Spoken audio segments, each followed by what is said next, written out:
Hello students, let's आज हम पीएवीटी जून batch की नीट के फिजिक्स का पेपर सॉल्व करने वाले हैं। तो लेट्स स्टार्ट इट। देखिए यहाँ पर फर्स्ट क्वेश्चन क्या है। यहाँ पर ratio of the length of two wires of same material is 1/2 and the ratio of the diameter is 2/1 that stretch by the same force and ratio of increase in length. मतलब हमें delta L का ratio find करना है। Delta L की formula क्या होती है? When longitudinal stress is applied, F L upon A Y होती है। अब देखो यहाँ पर हमें मटेरियल सेम है, फोर्स भी सेम लगा रहे, तो when will take the ratio delta L one और डेल्टा एल टू का रेशियो लेंगे हम, तो फोर्स तो वैसे भी कैंसिल हो जाएगा, यंग्स मॉडुलस भी कैंसिल हो जाएगा, ओनली L1 अपॉन L2 बचेगा। एंड यहाँ पर एरिया बिकॉज इनवर्सली प्रोपोर्शनल होता है, इट विल बिकम A2/A1। अब L1/L2 हमें कितना गिवन है? 1:2। ओके, डायमीटर का रेशियो 2/1 है, D1/D2 इज 2/1। अब एरिया का रेशियो जो होगा वो डायमीटर का रेशियो का स्क्वायर होगा, तो इट विल बी 4/1। एंड यहाँ पर A2/A1 क्या लिखेंगे? 1/4, सो 1/8 हो जाएगा। ओके, सो ओवरऑल अगर देखो तो डेल्टा L1 बस वही तो हमारा आंसर है, which is C option. Going to next question.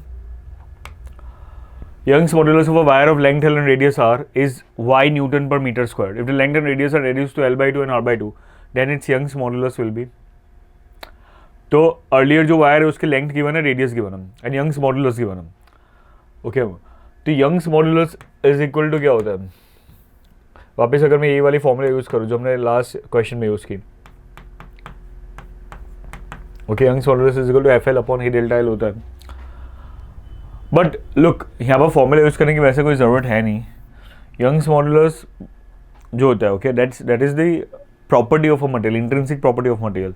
वो डिपेंड इसके ऊपर नहीं करेगा कि लेंथ कितनी है, रेडियस कितना है। ओके, अगर स्टील होगा तो स्टील कितने भी लेंथ का हो, यंग्स मॉडुलस सेम ही रहेगा। दैट मीन्स लेंथ चेंज करने से radius change, Young's modulus change नहीं होगा, तो आंसर क्या आएगा? वाई रहेगा, B option. Hooke's law defines, Hooke's law किसको डिफाइन करते हैं? तो Hooke's law defines the elastic limit. Okay, actually modulus of elasticity. Okay, Hooke's law क्या कहता है कि stress is proportional to strain, तो stress is equal to Young's modulus into strain. तो मॉडुलस ऑफ इलास्टिसिटी को डिफाइन करता है कि वो स्ट्रेस अपॉन स्ट्रेन के इक्वल होता है, तो सी ऑप्शन आएगा। A wire is loaded by 6 kg at its one end, the increase in length is 12 mm. If the radius of the wire is double and all other magnitudes are unchanged, then increase in length. वापस increase in length पूछिए तो delta L is equal to FL upon AY. Okay, अब यहाँ पर देखो दो wires को compare करने में, मतलब विल टेक द रेशियो, तो क्या चेंज हो रहा है? फोर्स सिर्फ हमें बोला कि radius of the wire is doubled and all other magnitudes are unchange. मतलब फोर्स भी सेम है, लेंथ भी सेम है, एरिया भी सेम है, सॉरी यंग्स मॉडुलस भी सेम है, मटेरियल भी सेम है। हमें सिर्फ चेंज क्या किया? हमने डायमीटर चेंज किया। तो डायमीटर चेंज करेंगे तो डेल्टा एल में क्या चेंज आएगा? तो यहाँ पर देखो ये फोर्स, लेंथ और यंग्स मॉडुलस तो सेम ही है, तो delta L1 by delta L2 किसके इक्वल हो जाएगा? That will be equal to A2/A1 होगा। अब radius of the wire double हो गया, मतलब I can say that R2 is equal to 2R1, तो R2/R1 कितना हो जाएगा? 2, और A2/A1 कितना हो जाएगा? इसका स्क्वायर विच इज़ 4। तो A2/A1 की जगह पर क्या पुट करेंगे? 4 पुट करेंगे। उसमें डेल्टा L1 हमें 12 mm गिवन है, तो डेल्टा L2 फाइंड करना है, तो डेल्टा L2 की वैल्यू कितनी हो जाएगी? 3 mm हो जाएगी। सो यहाँ से हमारा आंसर आ जाएगा B option. Going to next question.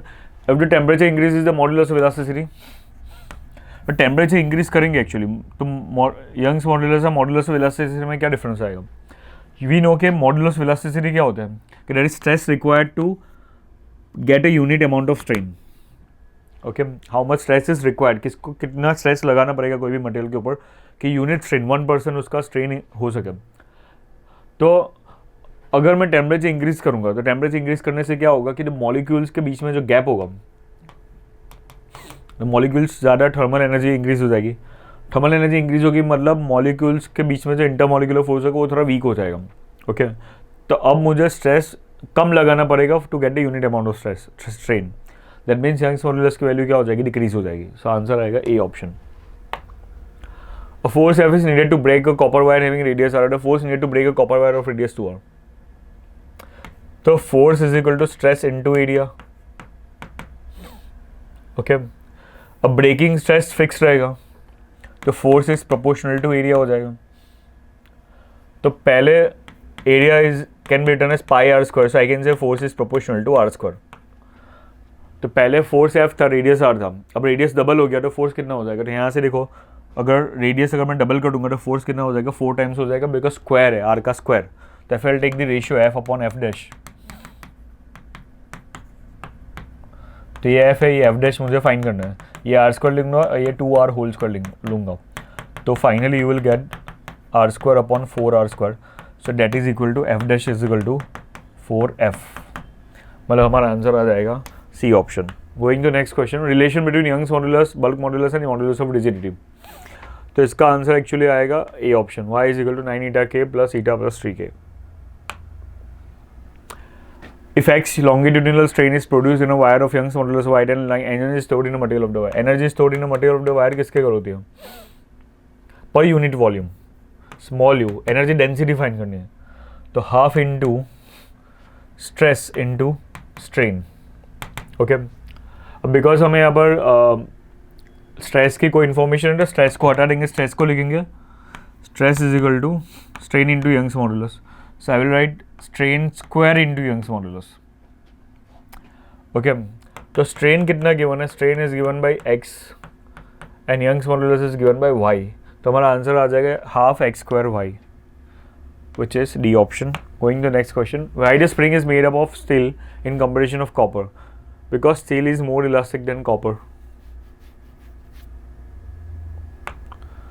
Longitudinal strain is only possible in, longitudinal strain किस में अप्लाई कर सकते हो, सिर्फ सॉलिड्स में अप्लाई कर सकते हो. ओके, सो आंसर क्या आएगा, C option. Young's modulus of rubber is 10⁴ and area of cross section is 2 cm square. If force of 2 × 10⁵ dyne is applied along its length, then its initial length becomes. Okay, तो delta L हमें find करना है वापस. तो this is F L upon A Y. Force हमें दे रखा है 2 × 10⁵ डाइन. ओके, डाइन को हम न्यूटन में कन्वर्ट करेंगे हम. तो as you know that multiply करना पड़ेगा 10⁻⁵ से into original length, let's say is L. Area is given by 2 cm का, which is 2 × -4 and the Young's modulus is 10⁴. तो ये गया, ये कैंसिल, ये 2 कैंसिल. तो डेल्टा एल की वैल्यू किसके आ जाएगी, एल के इक्वल आ जाएगी. तो मतलब इंक्रीज इन लेंथ एल के इक्वल होगी. तो टोटल लेंथ अब कितनी हो जाएगी, पहले एल थी, एल इंक्रीज हुई तो total it will become 2l. Equal masses of water and a liquid of density 2 gram are per centimeter cube are mixed together and a mixture has a density of. Mixture की density find करनी है. तो mixture की density find करने के लिए क्या करेंगे, अगर दो मास को मिक्स करेंगे तो वॉल्यूम ऐड हो जाएगा V1 plus V2. Volume is equal to mass upon density. यहाँ पर भी volume is equal to mass upon density and यहाँ पर भी volume is equal to mass upon density, because mass अब 2m हो जाएगा. So I will write 2m upon density. Okay, where ρ1 is the density of water, ρ2 is the density of liquid and ρ is the mixture density. तो mixture density मुझे find करनी हो, water की density हमें because 1 होती है एंड लिक्विड की density 2 है. तो यहाँ से मिल जाएगा 3/2. तो रो की वैल्यू मिल जाएगी 4/3. सो हमारा आंसर आ जाएगा B option. Going to next question 13. Compressibility of water is this: the decrease in volume of 100 cubic centimeter of water under pressure of this. तो बल्क कंप्रेसिबिलिटी क्या है ना, मतलब बल्क मॉड्यूलस हमें, bulk modulus is equal to pressure upon delta V/V. Bulk modulus का reciprocal जो होता है वो कंप्रेसिबिलिटी होता है. तो कंप्रेसिबिलिटी हमें क्या क्या गिवन है, हमें कंप्रेसिबिलिटी गिवन है, हमें volume, decrease in volume given है and sorry actual volume centimetre cube है. Compressibility is 4 × 10⁻⁵ per unit atmospheric pressure per unit ATM and हमें प्रेशर दे रखा है 100 ATM. ओके, तो डिक्रीज इन वॉल्यूम हमें फाइंड करना है. तो यहाँ से अगर मुझे डेल्टा वी फाइंड करना है तो delta V is equal to क्या हो जाएगा कि पी वी के हो जाएगा, पी वी के। तो P की वैल्यू मैं लिखूंगा 100, एटमॉस्फेयर प्रेशर में ही रखूंगा बिकॉज यहाँ पर K डिवाइड पर एटमॉस्फेयर प्रेशर है। वॉल्यूम ले लेंगे 100 और K ले लेंगे 4 इंटू 10⁻⁵। तो यहाँ से हमें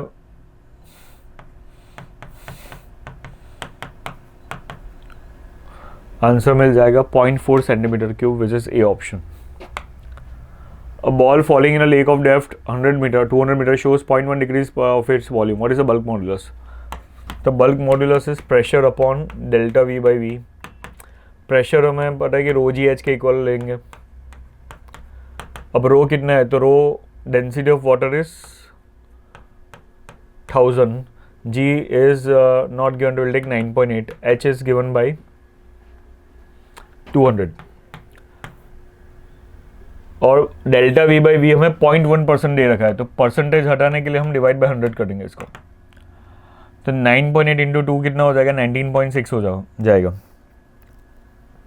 ओके एंड ये 30, ये 205 और ये 2 0 ऊपर जाएंगे तो 10⁻⁷ और ये 0.1 भी है तो इंटू 10, मतलब टोटल हमारा आंसर हो जाएगा 19.6 into 10⁸ newton per metre square. So that is A option. Going to next, modulus of rigidity of diamond is greater than all matter. Okay, diamond is very rigid. Okay, mostly सारे metal से सबसे rigid होता है, तो B option. A uniformly tapering vessel is filled with a liquid of density 900 kg per meter cube. The force that acts on the base of the vessel. तो base पर कितना force लगेगा, तो force is equal to pressure into area. Pressure is rho g h, rho की value हमें पता given है 900, G is 10, H is 0.4 and area is given by 2 into 10⁻⁻3। Base का एरिया कितना गिवन है, 2 into 10⁻⁻3।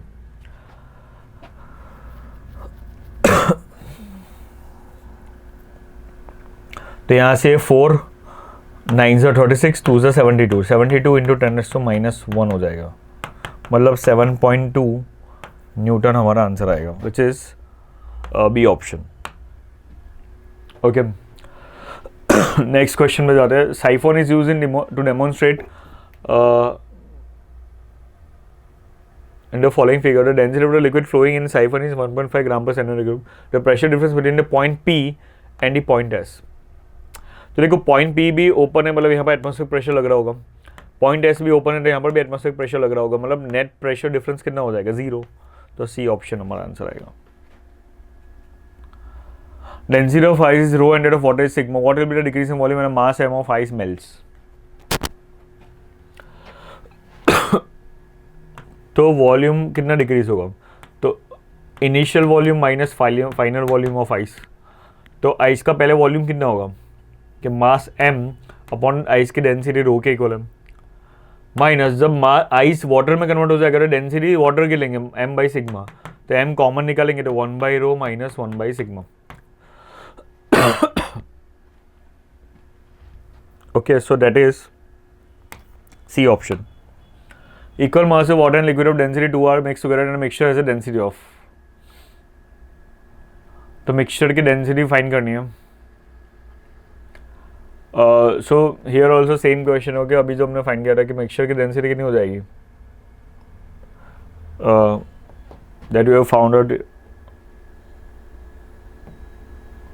4/3। तो यहाँ पर भी हमारा आंसर क्या आएगा, 4/3। रिपीट हुआ है question. Vertical U-tube of uniform inner cross section contains mercury in both sides of its arms. A glycerin column of length 10 cm is introduced in one of its arms. Oil of density 0.8 is poured into the other arm until the upper surface of the oil and glycerin are in the same horizontal level. Find the length of the oil column.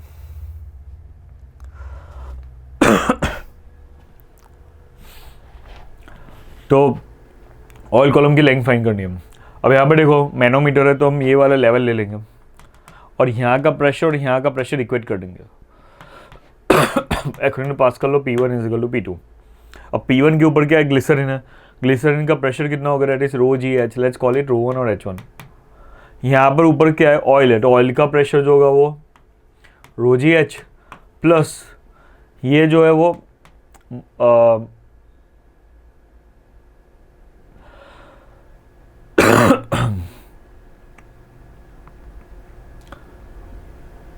Mercury, okay. So mercury का की density हम ρ2 ले लेते हैं, ρ2 GH2, okay. तो यहाँ से G cancel हो जाएगा, हमें H फाइंड करना है। ρ1 is density of glycerine which is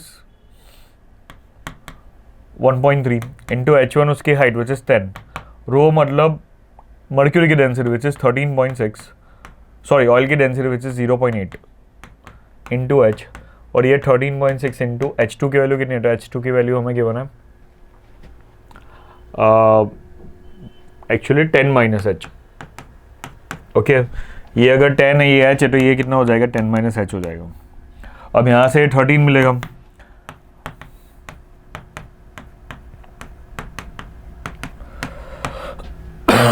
तो इसको सॉल्व करेंगे 13, तो 13.6 H minus 0.8 H is equal to, ये 13 इस साइड जाएगा तो 136 माइनस 13, तो यहाँ से मिल जाएगा 12.8 H इज इक्वल टू 123, तो H की वैल्यू हो जाएगी 123 अपॉन 12.8 विच इज़ 9.6 के अराउंड आएगा। तो हमारा आंसर आ जाएगा 9.6 centimetre which is the option. Three liquids of density D, 2D and 3D are mixed in equal proportion of weight or relative density of the mixture. तो density find करनी है, okay. तो अगर डेंसिटी ऐड करेंगे of 3 अलग अलग mixture, तो वो एज यू नो के इक्वल प्रोपोर्शन ऑफ वेट, तो टोटल वॉल्यूम जो होगा वो V1 plus V2 plus V3 के इक्वल होगा। ये वॉल्यूम कितना ले लेंगे कि mass upon total mass, equal proportion of weight है, मतलब सपोज करो क्या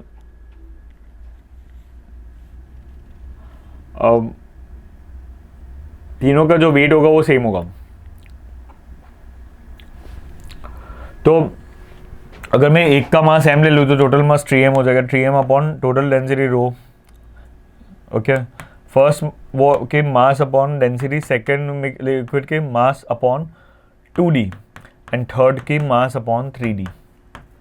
तो यहाँ से m कैंसिल हो जाएगा, 3 by rho is equal to 1/d plus 1/2d plus 1/3d, नीचे 6d एलसीएम हो जाएगा, ये 6 प्लस 3 प्लस 2, तो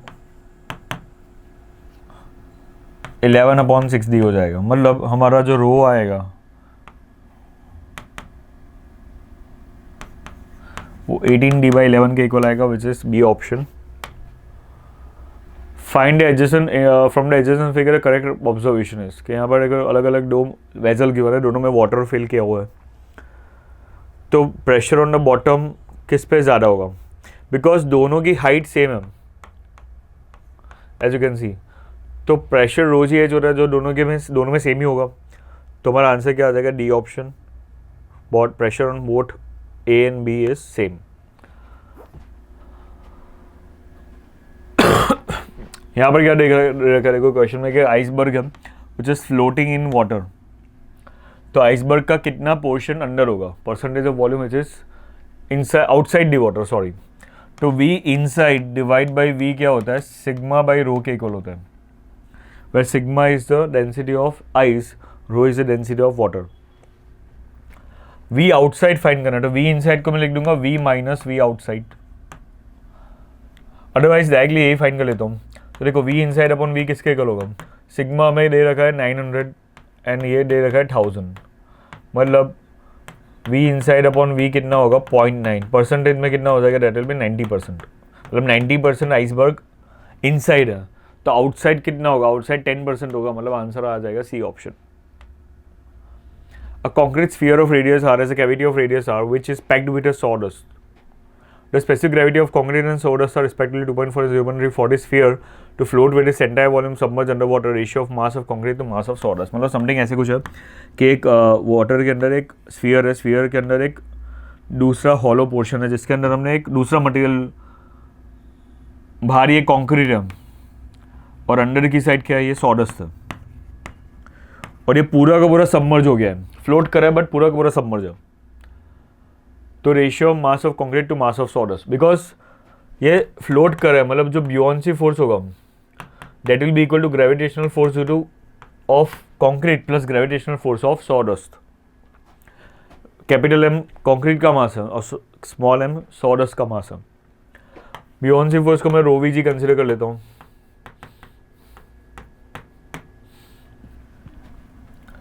रो हमें डेंसिटी जो है, डेंसिटी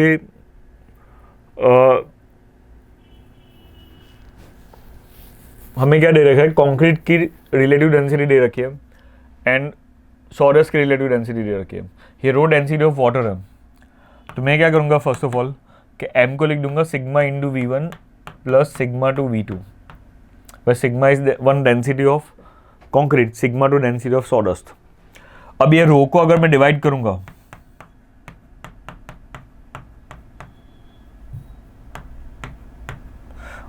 ओके तो ये सिग्मा बाई रो क्या हो जाएगा, रिलेटिव डेंसिटी हो जाएगी, जो कंक्रीट की रिलेटिव डेंसिटी 2.4 दे रखी है और इसकी 0.3, और ये total volume V1 plus V2 ले लूँगा। सो यहाँ से मुझे 1.4 V1 is equal to 0.7 V2 मिल जाएगा। That means V1 by V2 will be 1/2 मिलेगा। अब मुझे फाइंड क्या करना है, मास का रेशियो फाइंड करना है, मास of concrete upon mass of sawdust, which is sigma 1 V1 upon sigma 2 V2. Sigma 1 by sigma 2 2.4 upon 0.3 और V1 by V2 is 1/2, तो आंसर हमारा आ जाएगा 4। दैट मीन्स बी ऑप्शन आएगा। Going to next question. A cubical block is floating in a liquid with half of its volume immersed into liquid. When the whole system accelerates upward with acceleration of g/3, the fraction of volume immersed in the liquid will be. तो देखो अगर ये पूरा का पूरा accelerate करेगा g/3 सब, तो कितना इमर्ज रहेगा, तो even if it is accelerating upward in g/3, okay still जो इमर्ज रहेगा पोर्शन वो 0.5 हाफ ही रहेगा, मतलब 0.5 रहेगा। ओके इट विल बिकॉज भले ही एक्सेलरेट कर रहा है बट स्टिल अगर एक्सेलरेट करेगा तो बियॉन्सी फोर्स भी इंक्रीज होगा, ग्रेविटेशनल फोर्स जो नेट एक्सेलरेशन नीचे डाउनवर्ड डायरेक्शन में भी इंक्रीज होगा, विच विल बी सेम। मतलब ओवरऑल जो बियॉन्सी फोर्स इंक्रीज भी होगा उसको काउंटर कौन कर लेगा, जो एक्स्ट्रा नेट रेजिस्टेंस फोर्स नीचे की साइड लग रहा है। That means no change in the percentage of volume which is immersed. उसके बाद देखो तो fraction of a floating object of volume V naught and density D naught about the surface of liquid और density D। तो V outside upon V, मतलब कोई एक object float कर रहा है तो कितना बाहर है कितना अंदर है, बाहर कितना वॉल्यूम है अपॉन टोटल वॉल्यूम फाइंड करना है। अब हमें ये पता है कि V इनसाइड अपॉन V जो होता है वो सिग्मा बाई V के इक्वल होता है, सिग्मा बाई रो के इक्वल होता है। तो V इनसाइड को मैं लिख लूंगा V माइनस V आउटसाइड। इसमें सिग्मा क्या दे रखा है, sigma is the density of substance which is D naught. Okay and दे रखे D। उसको V को मैं V by V is 1 minus V out upon V लिख सकता हूँ। तो V आउट अपॉन V कितना होगा, that will be 1 minus D naught upon D which is equal to D minus D naught upon D naught D। So C option हमारा correct answer होगा। A block of steel of size 5 cross 5 cross 5 weight in water.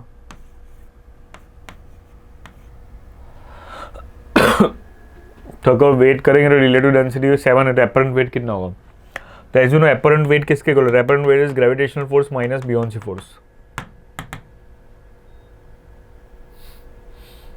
Okay gravitational force find करने के लिए हम इसको मैं sigma वीजे लिख देता हूँ, इसको रो वीजे लिखूंगा।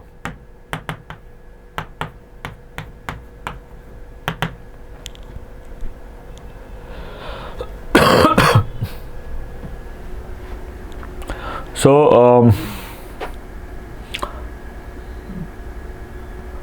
सिग्मा में क्या दे रखा है, relative density of steel is 7, water की डेंसिटी 1 होती है, V वॉल्यूम हमें दे रखा है 5 cross 5 cross 5 and G as it is रखता है, तो ये 6 into 5 into 5 into 5 into G हो जाएगा। ओके सो हमारा आंसर क्या आएगा, A option. Two solids A and B float in water. It is observed that A floats with half of its body immersed and B floats with 1/4 of its body above the volume above the water. Ratio of density of A to that of B. तो पहली body अगर देखो तो we inside upon we कितना दे रखा है, sigma by we अगर मैं लिखूँ सिग्मा बाई रो, तो फर्स्ट जो बॉडी है वो हाफ अंडर है, तो वी इनसाइड बाई वी कितना आएगा, हाफ आएगा। तो सेकेंड बॉडी हम it is also floating, but उसमें वी इनसाइड बाई वी कितना है, आउटसाइड 1/1/4 है, तो इनसाइड कितना होगा, 3/4 होगा।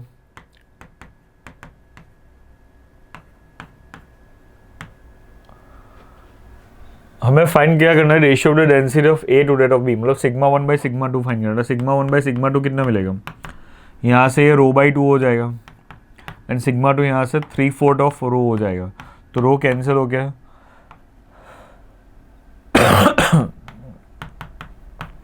आंसर आ जाएगा 2/3 विच इज बी ऑप्शन।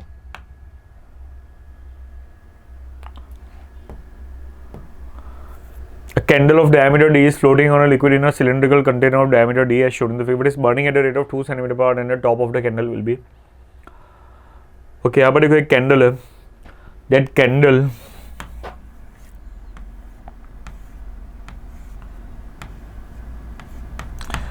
अभी हाफ इनसाइड है हाफ आउटसाइड है, ओके। तो इट इज बर्निंग एंड मैंने बोला है कि वो बर्न कितनी रेट से कर रही है, 2 सेंटीमीटर पर आवर।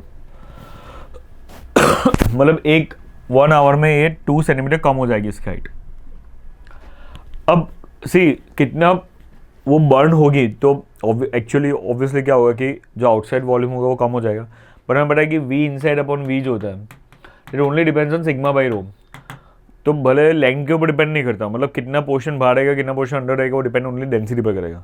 तो वो बर्न भले होती रहेगी but still overall half length outside होगी हाफ लेंथ इनसाइड होगी। मतलब अगर सपोज करो यहाँ से 2 सेंटीमीटर एक कम हो गई तो अंदर का वॉल्यूम ज़्यादा हो जाएगा बाहर का वॉल्यूम कम हो जाएगा, तो ये कैंडल ऊपर जाएगी, कैंडल कहाँ जाएगी, ऊपर जाएगी, ओके। तो अगर 2 सेंटीमीटर बर्न करेगी तो वो 1 सेंटीमीटर ऊपर जाएगी,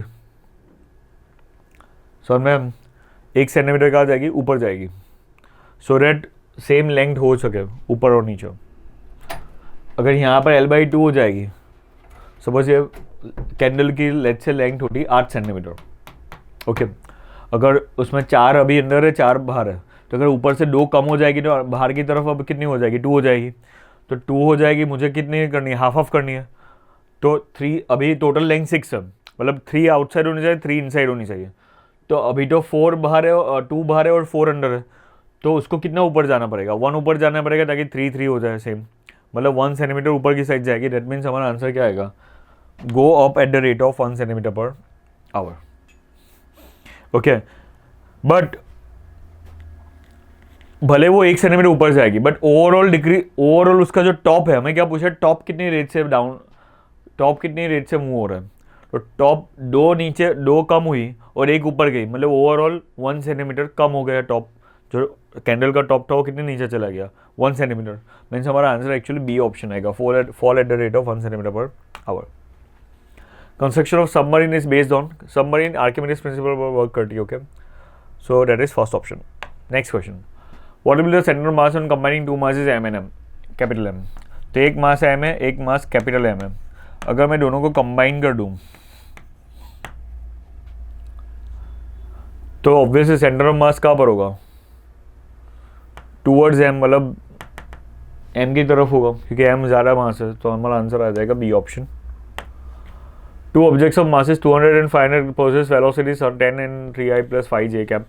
The velocity of the center of mass. The velocity of center of mass find करनी है, so that is m1 v1 plus m2 v2 upon m1 plus m2. First mass 200 gram है, उसकी velocity 10i cap है। Second mass 500 gram है, उसकी velocity 3i cap plus 5j cap है, और total mass हमें दे रखा है 700। यहाँ से 2 0 ये 2 0 ये 2 0 कैंसिल, 2 × 10 क्या हो जाएगा 20i कैप, ये 15i cap plus 25j cap divide by नीचे आ जाएगा 7, 35i cap plus 25j cap upon 7, तो ये हो जाएगा 5i कैप प्लस 25/7 जी गैप, मतलब हमारा आंसर आ जाएगा C option. In the HCl, molecular separation between a nuclei of two atom is about 1.27. Okay, एक हाइड्रोजन का एटम है, यहाँ पर ये क्लोरीन का एटम है, दोनों के बीच में सेपरेशन कितना दे रखा है 1.27 एंगस्ट्रॉम. तो हाइड्रोजन मॉलिक्यूल से सेंटर ऑफ मास का डिस्टेंस कितना होगा. लेट्स से कि हाइड्रोजन मॉलिक्यूल से इसका डिस्टेंस x है और हाइड्रोजन मॉलिक्यूल को हम ओरिजिन मानते हैं, तो सेंटर ऑफ मास क्या हो जाएगा m1x1 plus m2x2 upon m1 plus m2. m1 कितना दे रखा है, हाइड्रोजन का मास 1 यूनिट होता है, 1 एटॉमिक मास यूनिट, और x1 0 है बिकॉज वो ओरिजिन के ऊपर है. m2 क्लोरीन का मास 35.5 यूनिट है, दे रखा है ओके ऑलरेडी, और उसका डिस्टेंस कितना है ओरिजिन से 1.27 एंगस्ट्रॉम. अपॉन टोटल मास कितना लेंगे 36.5. तो यहाँ से ये 35.5 इंटू 1.27 डिवाइड बाई 36.5. इसको सॉल्व करेंगे तो आंसर कितना मिलेगा. तो let's solve it in the calculator. 355 into 1.27 divide by, तो 1.235 angstrom, which is approximately 1.24 angstrom. 4 identical spheres of each of mass m are placed at the corners of a square of side 2 meter. 4 identical masses है m m m m, चारों को हमने 4 corners पर रख दिया okay square के, और square का जो इंटरसेक्शन पॉइंट है डायगोनल का उसको ओरिजिन मानते हैं. तो कोऑर्डिनेट ऑफ सेंटर ऑफ मास का ऊपर होगा. तो वेरी ऑब्वियस कि ये एकदम सिमेट्रिक फिगर है, चारों मास सेम है, तो centre of mass geometric centre पर लाई कटा. ज्योमेट्रिक सेंटर क्या होता है स्क्वायर का, कि जहाँ पर वो डायगोनल्स इंटरसेक्ट होता है, मतलब ओरिजिन है उसका सेंटर ऑफ मास होगा. सो हमारा आंसर क्या आएगा 0,0. Going to next question. Find the X coordinate of the centre of mass of the books shown in the figure. तो 4 बुक्स है एज यू कैन सी, यहाँ पर 4 बुक्स ऐसे रखी हुई है, एक के ऊपर एक okay. Consider left edge edge book of book 1 as the origin. तो ये हमारा ओरिजिन पॉइंट है और वहाँ से हमें सेंटर ऑफ मास फाइंड करना है. सो देखो, फर्स्ट बुक का centre of mass L/2 distance पर होगा, सेकेंड बुक का centre of mass L/2 plus L/4 distance पर होगा, थर्ड बुक का centre of mass L/2 plus L/4 plus L/4, और यहाँ का वापस प्लस L/4.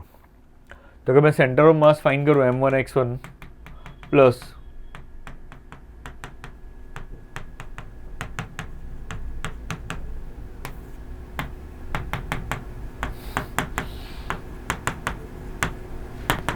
फर्स्ट मास कितना है, चारों बुक्स का मास तो सेम ही है, तो let's call it m. x1 कितना है, तो x1 फर्स्ट बुक का यहाँ से हाफ डिस्टेंस मतलब L/2 डिस्टेंस पर है, तो L/2. सेकेंड बुक का मास ये L/2 है और प्लस आगे का L/4, तो L/2 plus L/4 is 3L/4. Third book जो है वो ये टोटल L/2 और प्लस ये L/2, तो टोटल डिस्टेंस हो जाएगा L, मतलब m इंटू L. और फोर्थ बुक का जो सेंटर ऑफ मास है वो प्लस फर्दर L/4 ऐड करेंगे तो 5L/4 हो जाएगा, डिवाइड बाई टोटल मास कितना हो जाएगा 4m. यहाँ से m m m m m cancel हो जाएगा, L/2 plus 3L/4 plus L plus 5L/4 divide by यहाँ पर 4 कर लेंगे, तो 3L/4 plus 5L/4 is 8L/4. 8L/4 हो जाएगा 2L plus L is 3L, तो 3L plus L/2 divide by 4, मतलब 7L/8 हो जाएगा हमारा आंसर. 7L/8 जो होता है वो 0.875 L के इक्वल होता है, मतलब हमारा आंसर क्या हो जाएगा C option. 2 person of masses 55 kilogram and 65 kilogram respectively are at the opposite ends of a boat. 2 person है जो they are in the opposite end of boat, ये 55 और ये 65 kilogram. The length of the boat is 3 metre. यहाँ पर length कितनी है 3 metre है, and the weight is 100 kilogram. The 55 kilogram man walks up to the 65 kilogram man, मतलब ये यहाँ पर चला जाएगा and sits with him. If the boat is in still water the centre of mass of the system shifts by. तो see अगर ये यहाँ से उठ के यहाँ पर जाएगा तो बोट के अंदर ये, तो बोट के ऊपर जो फोर्सेस लगेंगे वो इंटरनल फोर्सेस लगेंगे, मतलब ये जब उठ के यहाँ पर जाएगा तो बोट के ऊपर फ्रिक्शन फोर्स लगेगा एंड बोट इसके ऊपर एक फ्रिक्शन फोर्स लगाएगा, तो दोनों फोर्सेस एक्चुअली इंटरनल फोर्सेस होंगे, दे विल कैंसिल आउट। तो overall net external force is zero. तो मतलब अगर नेट एक्सटर्नल फोर्स अगर जीरो है तो acceleration of centre of mass will be also zero, मतलब acceleration of centre of mass zero है, मतलब सेंटर ऑफ मास अपनी पोजीशन चेंज नहीं करेगा, दैट मीन्स आंसर क्या आएगा, जीरो।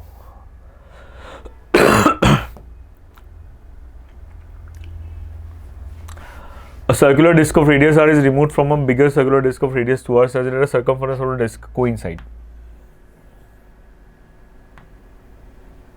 ऐसे कुछ सेटअप है।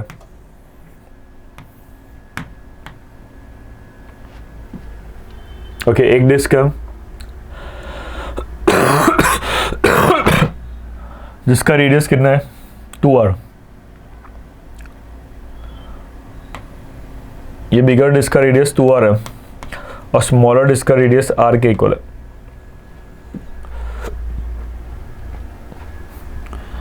तो अगर ये स्मॉलर डिस्क निकाल देंगे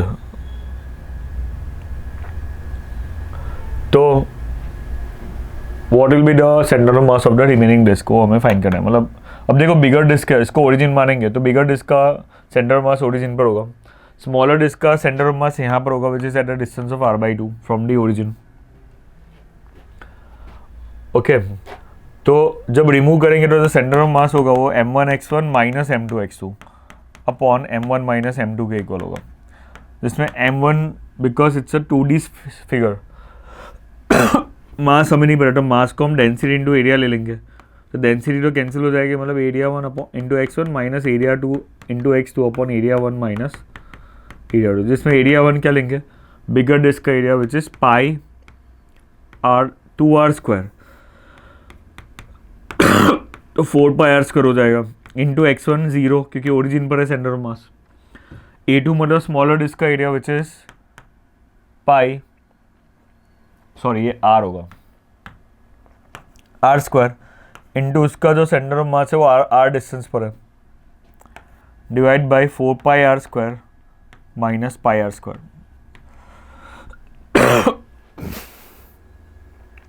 तो यहाँ से देखो ये हमें मिलेगा minus pi r cube divide by 3 pi r square, तो ये कैंसिल, पाई कैंसिल, मतलब हमारा आंसर आ जाएगा माइनस r/3, मतलब सेंटर ऑफ मास कहीं पर यहाँ पर होगा 0, माइनस r/3 पर, सॉरी माइनस r/3, 0 पर, मतलब the centre of mass of new disc is alpha r from the centre of the bigger disc, alpha r, तो अल्फा r कितना मिला है हमें r/3, तो अल्फा कितना मिल जाएगा 1/3, मतलब हमारा ऑप्शन आ जाएगा B option.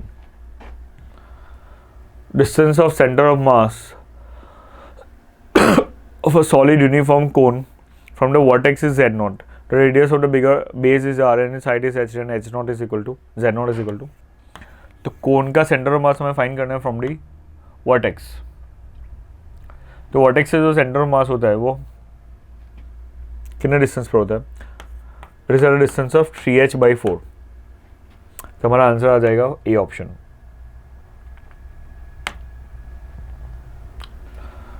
A ball is made of a material of density rho where rho oil is less than rho of water. Where rho oil and rho of water represent the density of the oil and water respectively. The oil and water are immiscible if the above ball is in equilibrium in a mixture of this oil and water. Which of the following picture represents the equilibrium position?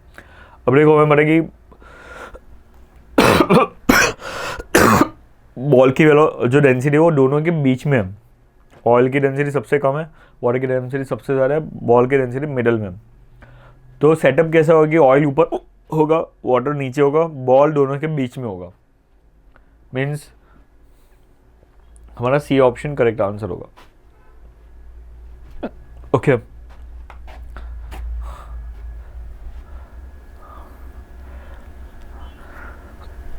तो 40 question लिखते हैं. Uniform rectangular thin sheet और ABCD of mass M has length A and breadth B as shown in the figure. The shaded portion HBGO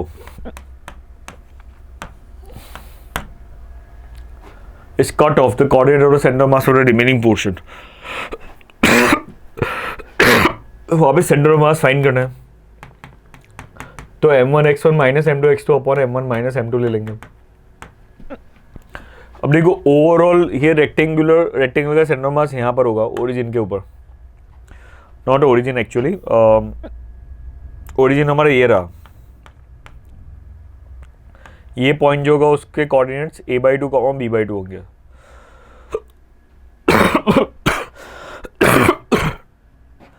तो I will find out m1 मतलब total rectangle का मास. तो मास हमें नहीं दे रखा है, but again it's you can say it's a 2D figure. तो मास को मैं रिप्लेस एरिया से कर सकता हूँ.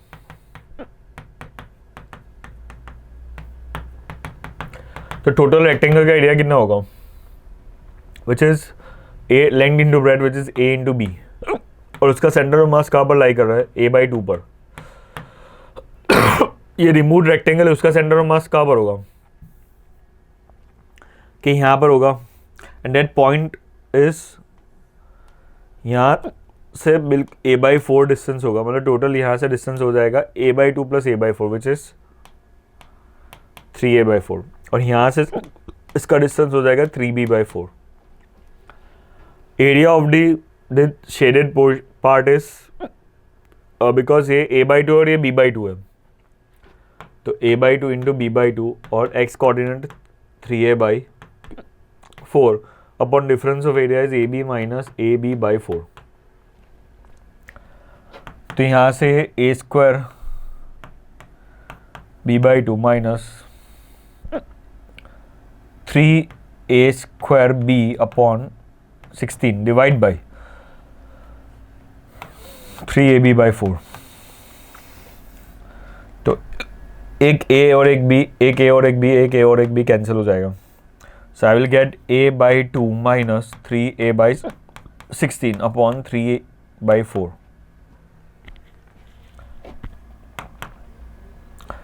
तो 5a/16 डिवाइड बाई 3/4, तो हमारा आंसर आ जाएगा 5/8a.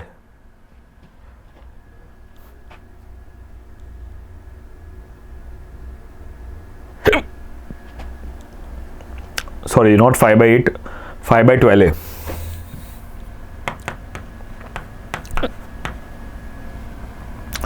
तो देखो एक ही ऑप्शन मैच हो रहा है, ये D option. Similarly y coordinate भी 5b/12 फाइंड कर सकते हैं. Going to next question. 3 particles of masses 50, 100 and 150 are placed at the vertex of an equilateral triangle. तो सेंटर ऑफ मास का कोऑर्डिनेट क्या होगा, वहाँ पे सिंपली हम फाइंड कर सकते हैं m1x1 plus m2x2 plus m3x3 upon m1 plus m2 plus m3. तो फर्स्ट मास देखो ये वाला है जो 50 ग्राम है और उसका कोऑर्डिनेट 0 है, x कोऑर्डिनेट. सेकेंड मास ये वाला है जिसका 100 ग्राम मास है और x कोऑर्डिनेट 1 है. थर्ड मास ये और इसका x कोऑर्डिनेट हमें कितना दे रखा है, 0.5. ओके, ये 0.5 कॉमा उसका जो y कोऑर्डिनेट होगा, y कोऑर्डिनेट कितना होगा, तो 1 का ये फाइन करेंगे तो 1 sin 60 हो जाएगा, 1 sin 60 which is √3/2 upon total मास कितना है, तो 50 प्लस 100 प्लस 150, तो 100 plus 75 divide by 300 which is 175/300.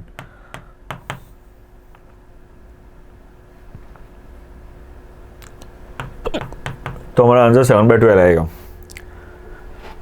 Similarly y coordinate find करेंगे.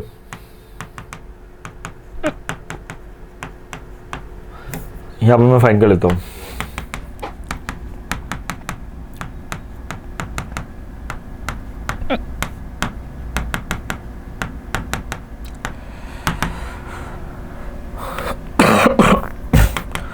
फिफ्टी इंटू 0, सेकेंड मास का y कोऑर्डिनेट कितना है, तो वो भी 0 ही है.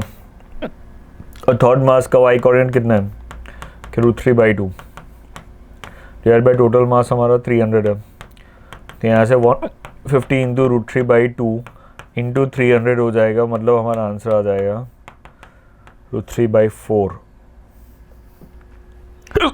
तो डी ऑप्शन हमारा करेक्ट ऑप्शन होगा।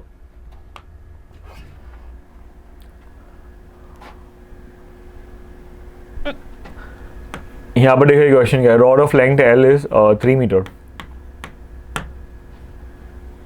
And mass acting per unit length is directly proportional to distance, मतलब जो लीनियर मास डेंसिटी है वो प्रोपोर्शनल टू एक्स है। तो सेंटर ऑफ ग्रेविटी कितनी होगी, कहाँ पर होगी? तो अगर डेंसिटी फिक्स ना हो तो सेंटर ऑफ मास फाइंड करने के लिए हम ये वाली फॉर्मूला यूज कर सकते हैं, which is dm into x1 upon integration of dm। Okay, जिसमें x क्या होगा कि इसको अगर मैं एक स्मॉल पोर्शन लूँ, एक इन्फिनिटेसिमल उसका पोर्शन लूँ जिसका डिस्टेंस यहाँ से x है, ओके, और जिसकी जो लेंथ है वो dx के इक्वल है, तो ये पोर्शन का मास कितना होगा? इसका मास हो जाएगा dm is equal to lambda times dx होगा। तो मैं यहाँ पर dm की जगह पर लिख दूंगा लैम्ब्डा टाइम्स dx, नीचे भी lambda times dx।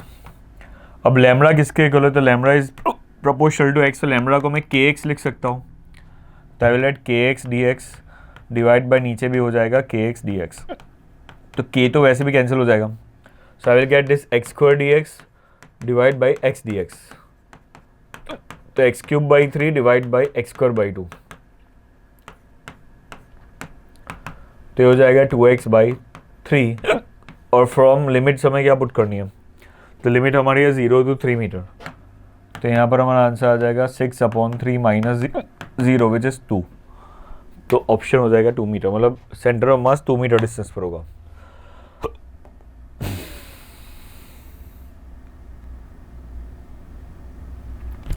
Center of mass of a solid hemisphere of radius r is extended from the center of the flat surface. Then value of x is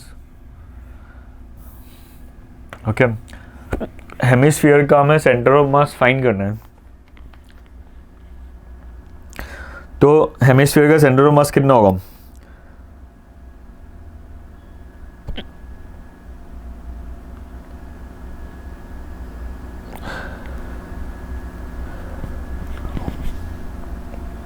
तो hemisphere का जो centre of मास होता है वो base से 3r/8 distance पर होता है, तो डेट मीन्स r क्या है 8, तो हमारा आंसर क्या आ जाएगा 3, this is B option. Two particle of mass 5 and 10 are respectively attached to two ends of a rigid rod of length 1 metre.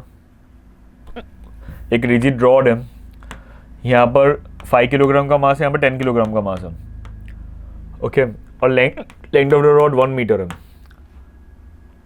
Okay, तो centre mass of the system for 5 kilogram particle, तो इसको origin मान लेते, और centre of मास अगर find करना है तो simple m1x1 plus m2x2 upon m1 plus, तो 5 into 0 plus 10 into 1 divide by 5 plus 10, तो हमारा आंसर आ जाएगा 10/15 which is 2/3 which will be in metre, तो सेंटीमीटर में 200/3 सेंटीमीटर जो 66.67 के इक्वल होगा, विच इज अप्रॉक्सीमेटली 67 सेंटीमीटर, तो डी ऑप्शन। फिर उसके बाद ये देखो 3 identical spheres each of mass are placed at the corners of a right angle triangle with mutually perpendicular sides equal to 2 meter. Taking the point of intersection of two mutually perpendicular sides as the origin, find the position vector of the center of mass.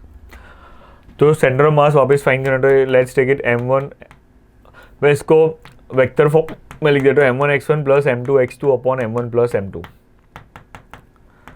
तो first mass जो है वो ये वाला मास, let's उसकी position क्या है, तो आई कैप है, 2i कैप। सेकेंड मास की पोजीशन वेक्टर कितना है, तो 2j कैप है, तो 2m i cap plus 2m j cap upon 2m दोनों से डिवाइड करेंगे तो हमारा आंसर आ जाएगा i cap plus j cap, which is C option, okay.